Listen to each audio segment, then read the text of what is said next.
প্রিয় নবম দশম এবং এসএসসি শিক্ষার্থীরা, তোমরা প্রায়শ ব্যবহারিক প্র্যাকটিক্যাল খাতা লেখা নিয়ে খুবই বিড়ম্বনায় থাকো। কিভাবে লিখবো বুঝতে পারো না। তোমরা বড় ভাই, বড় আপু বা অন্য কোনো টিচার তাদের থেকে লিখে নাও, কোনো দরকার নাই। নিজের কাজ নিজেই করতে হয়। এইটা দেখো, আজকে তোমাদের আমি একটা উদাহরণস্বরূপ আমি একটা কেমিস্ট্রি খাতা কিভাবে লিখতে হয় এটা সম্পর্কে একটু ধারণা দিচ্ছি। এটা খাতাটা আমরা কিভাবে লেখা শুরু করব। এখানে নামটা লেখা থাকে, এটা এসএসসির জন্য, অ্যাকচুয়ালি স্কুলের জন্য এটা লিখতে হয় না, স্কুলে যদি লিখে রাখলে লাগবে। এখানে উপরে নাম, রোল, এটা এসএসসিরটা লিখবা। এটার জন্য জায়গাটা ফাঁকা রাখবা।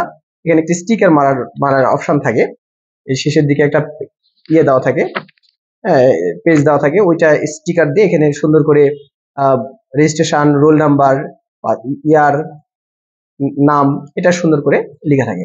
আচ্ছা, যাই হোক, এটা বিষয়। এখন আমি দেখাচ্ছি, দেখো কিভাবে লিখতে হয়।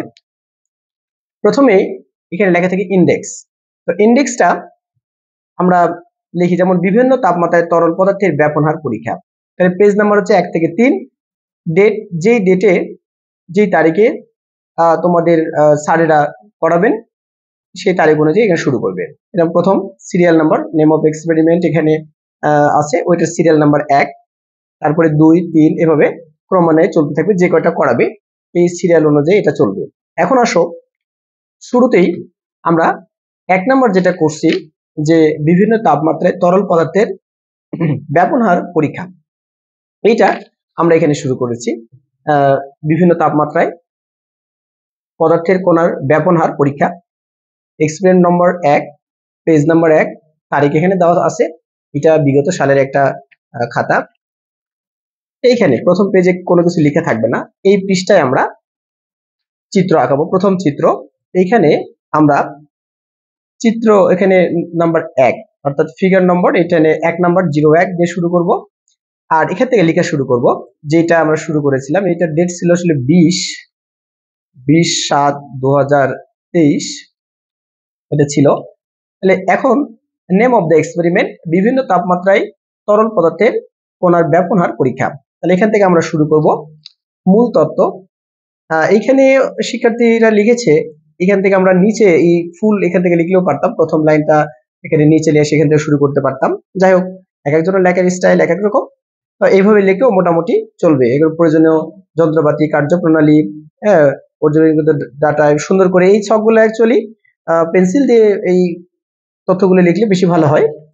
তারপরে এসে শেষে ফলাফল শেষ, এখানে এসে প্রথমটা হয়ে গেল। তারপরে দ্বিতীয়টা যখন শুরু করব তখন অবশ্যই এটা তার কিছু লিখবো না, এখান থেকে শুরু করব। বিভিন্ন তাপমাত্রায় কঠিন পদার্থের কণার ব্যাপন হার পরীক্ষা, আমরা এটা পরেরটা শুরু করছি। ঠিক এখানে এটা ফিগার নম্বর অর্থাৎ চিত্র নম্বর 2, এখানে 02 হতো, ডেট এখানে দেওয়া হয় নাই। তারপরে আবার সেম এই পৃষ্ঠায় লিখবো, এখানে কিন্তু কোনো কিছু থাকবে না। সুন্দরভাবে এভাবে আবার এরকম ভাবে একের পর এক চলে যাব। আবারও দেখো আমরা চলে যাচ্ছি, এখানে কিছু নাই।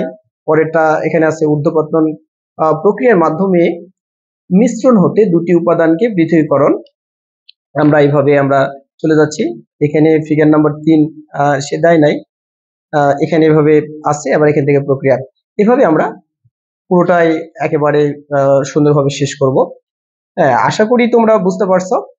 এর পরবর্তীতে আমি বায়োলজি খাতায় কিভাবে লিখতে হয় এর পরের ভিডিওতে আপলোড করব।